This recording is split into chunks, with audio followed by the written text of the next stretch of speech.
Alex Belfield. We're live in Las Vegas today, and we're backstage at one of the most remarkable shows I've ever seen anywhere in the world, and I say that with all sincerity. And we're joined by Paul Bowler. How are you? I'm absolutely wonderful. I've just been flying 60 feet in the air with a big metal cube around my neck and between my legs and on my feet, but apart from that, I'm great.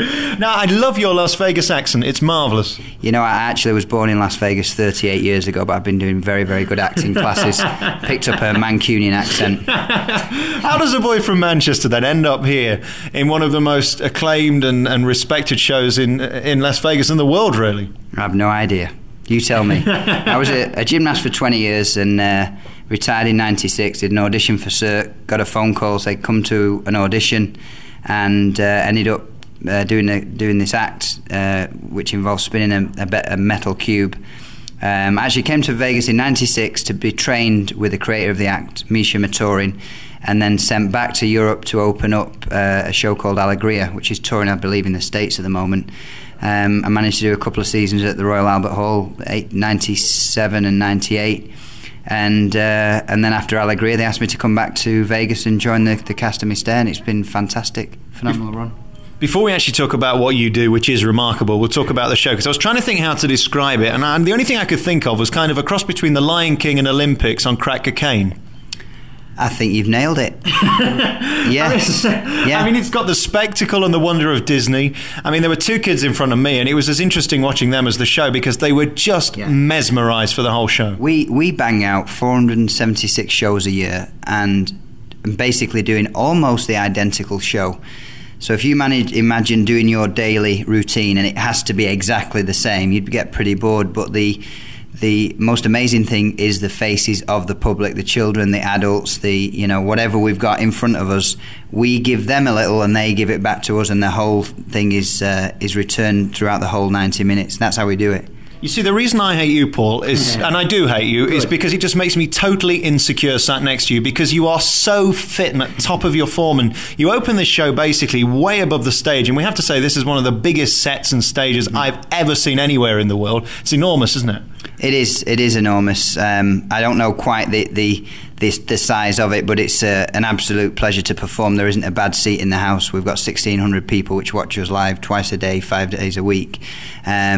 The beauty of it is, though, yes, I look amazing on stage, but that's because the lights, the music, the costume, the backup, the people, the cube shines, and it's Cirque du Soleil is the whole package. It's the most, I would say, it's the most professional environment I've ever worked with in my life, and I went to the Olympic Games.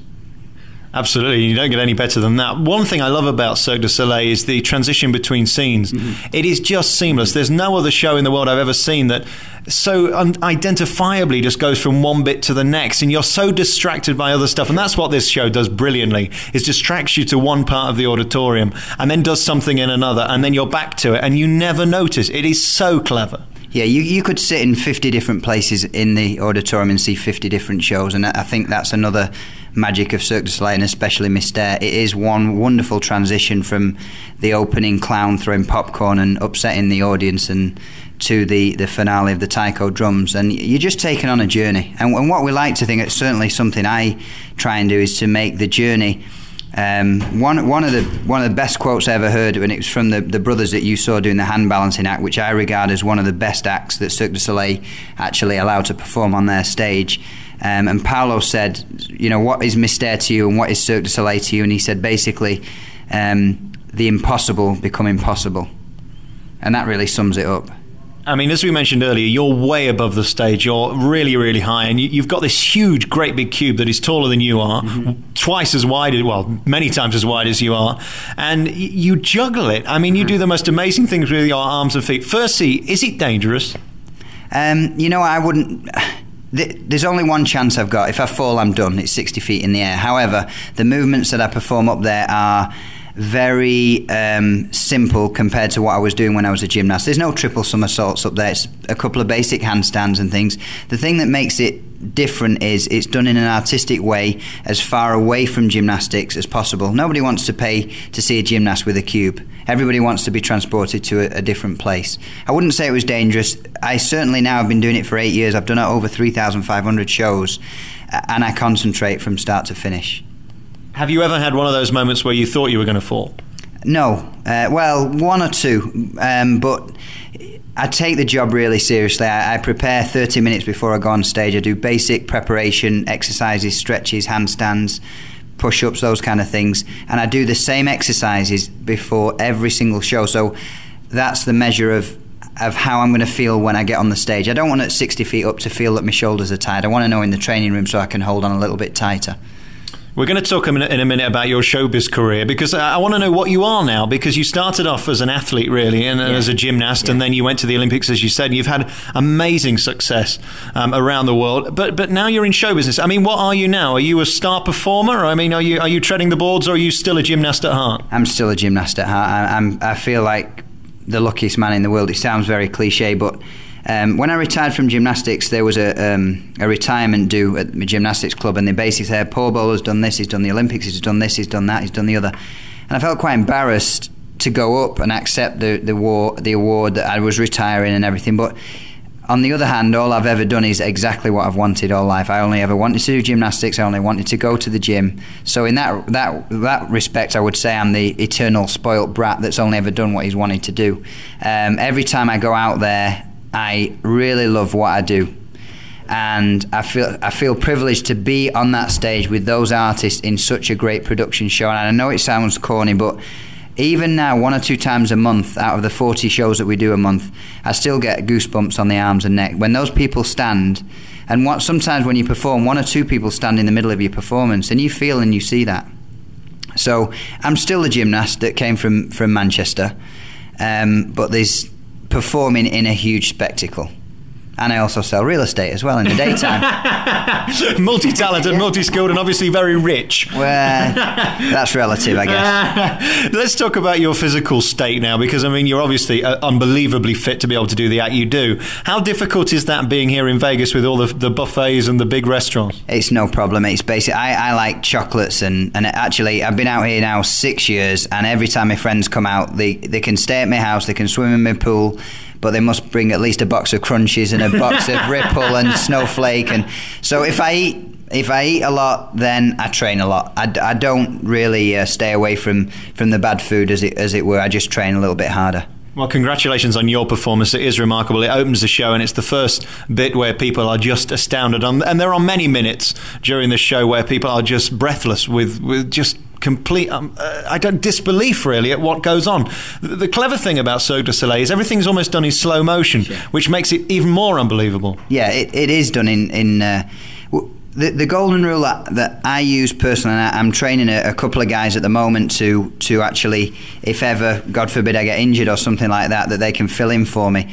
And one of my golden rules is do not do anything on stage that one of those 1,600 people could do. Do not walk the way they could walk. Do not put your hand through that hand loop. Do not look at anybody the way. It has to be done in either the most sensitive way possible or the most superhuman way possible. And the other bit of magic with the shows is I've got a 9-month baby boy now with my wife, Peen Bowler, and he watched the show. I believe the first time he saw it, he was 6 weeks old, and he stayed awake for an hour and a half. And that, to me, if a child of that age, I mean, it must look like a live Sesame Street show. And if a child of that age can be attracted and interested in that for an hour and a half, it's something special. Absolutely. It is, in my opinion, one of the 2 best shows here in Las Vegas. I've seen virtually every show in the world now, and these 2 shows have just blown me away, from Cirque du Soleil, there's O, which is the water show, and this show, which is just breathtaking, and it just takes you back to childhood. That's what I loved about it. You just suspend disbelief, and it also makes you nervous. I've never felt nervous in a theatre before, and that's something so rare. Yeah, we're trying to transport you to a place you've never been before, and if we can do that, I keep saying this, but it sounds like cliche. If I can appear to fly, then somebody can change their job, somebody can get out of a relationship they're not happy with, somebody can get a promotion, somebody can start their own business. If Paul Bowler from Manchester can appear to fly around a stage live 500 times a year, anybody can do anything. And here's me just talking rubbish on the radio. Who'd have thought it? How inadequate do I feel now? Paul Bowler, it's a pleasure talking to you. Congratulations, and I hope we see you back in the UK at some point in the future. Yeah, I'll be back there in a couple of weeks, actually. I'm taking Charlie Bowler home for the first time to to England and then to Holland, where my wife's from. Oh, fantastic. Well, congratulations on the show. Paul Bowler is one of the big stars of this show. And coming up next, after we've heard a piece of music from Mystere, we'll talk to Ross Gibson, who's another Brit who's in the show, which is Mystere. It's on at the Treasure Island Casino and Resort, and it's here live today in Las Vegas. Another track from Mystere, which is on here in Las Vegas at the Treasure Island Casino. And we're joined now by another British star of this show, who is Ross Gibson. Thank you so much for talking to me. You're welcome. Well, congratulations on your performance in this show. And I just spoke to Paul and we were saying the same, that it is just incredible. I have seen nothing like it in the West End on Broadway or anywhere in the world. It's remarkable. Well, yeah, the show's been here for 11 years now. And in 11 years, it really has grown, still within its realms, but into an incredible show. I mean, the stage has stayed the same in 11 years, but it's a show that's really been able to pull itself together with amazing acrobats and dancers and singers, musicians from all over the world. And that's what makes the show nowadays as successful and as amazing as it is. How exhausted are you on a scale of 1 to 10? Because you have a really, really physical job in this show. You, whereas Paul goes up, you go long ways, and you literally have to run and jump and circle. I mean, I can't even explain what you do, and it's just unbelievable. Yeah, I'll be cliche and say on the scale of 1 to 10 about 11. But yeah, my track is very different to Paul's. Paul has his own act where I play one of the principal characters, so I'm on stage a lot more of the time. I do the most dangerous act, the teeterboard act, which is basically a big seesaw that we get catapulted off, and the fast track, the tumbling number. But as well as that, I'm on stage in between the acts, kind of helping to tell the story and fill in the gaps. So it really is quite an exhausting show for me, because it's all go. Plus, my character is a bird, and you know, as a bird, I can't stop moving. I have to be constantly on the go all the time. It is fantastic. It's a tremendous performance and so high energy as well. I suppose you can't really have a bad show and just think, oh, I'm just going to get through the show today. You've got to give it 100% every show. Unfortunately, yes, you're right. No matter how you're feeling, how tired you are, how hungover you are, you have to come in and give it 100%, because you will. I would know myself, and that's just as bad as the audience knowing, in fact. How are you here now, then? What happened to this guy who was... I think you're from Preston, aren't you? From Blackpool. Right, okay. Blackpool, Las Vegas. Well, I suppose Las Vegas of the North, and then you were here in the real Las Vegas. So how did you make it here, then? I mean, why are you sat here today in one of the most respected shows in the world? Well, I was on the Great Britain tumbling team, which is a form of gymnastics, down a 35-metre tumbling track, and... I was on the Great Britain team for 7 years, competed at the World Championships, European Championships, and ended up second in the world in 2002. For the last 2 years of living in England, I was performing at Lane Theatre Arts, which is one of England's leading performing arts colleges for dance and drama. And Cirque had been interested in me in quite a while, but I was completely cheeky and told them the only thing I wanted to do was to be a principal character, combining both my gymnastics and my dancing. I wasn't ready to sacrifice either one of them. And eventually, it was in December of 2003, I got the call for this role here, and I said, yep, that's perfect, fly me out. That is remarkable, and it's a testament really to your talent, because presumably you're competing with everybody else in the world who thinks they can do what you can do. Well, exactly, yeah. There's people who are on the stage with me I also competed with in competition, so it's a way of continuing the longevity of my gymnastics career, not competitively anymore, but just even better because it's performing for bigger crowds than you would ever perform for at a competition. These guys in this show are so fit. Presumably that inspires you to be fitter still and keep your game as good as theirs. Well, yeah, and you really have to be fit, because some of the acts, especially the teeterboard and the fast track act that I do, is very physically demanding, and if you're not at your peak and physical fitness, then it can be really dangerous. So, not only for the look, it's always best to look so good on stage, but really to keep your body out of injury as well. Without meaning to be rude, what you do is not normal, really. I mean, the average person couldn't possibly do anything that you do. And therefore, when you're pushing the boundaries, things can go wrong. If you slip on stage or if something goes wrong, how do you get out of it?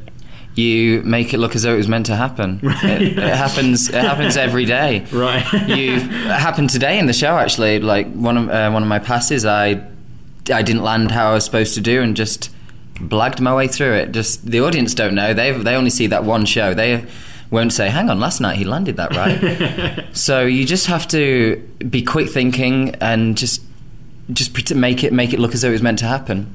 I was saying to Paul before that I actually got nervous at many points in this show because we worry about, when you're so high up, things could go wrong. And presumably it is nearly 100% safe. Nothing technically, presumably, can put you in danger. You would think. It has been known that when the lifts have gone up and down, they've crushed a few toes in between there. So there is a few aspects of the stage that you do have to be wary of. But you've really got to be wary of everything. There's people flying around you. There's, at the moment, bugs crawling all over Las Vegas and onto the stage. There's everything. The audience, you go into the audience will react differently. There's so many different aspects that you have to be aware of in this show. Very finally, let's talk about you here in Vegas. How do you like it? Do you intend on staying here forever? What's it like compared to Blackpool?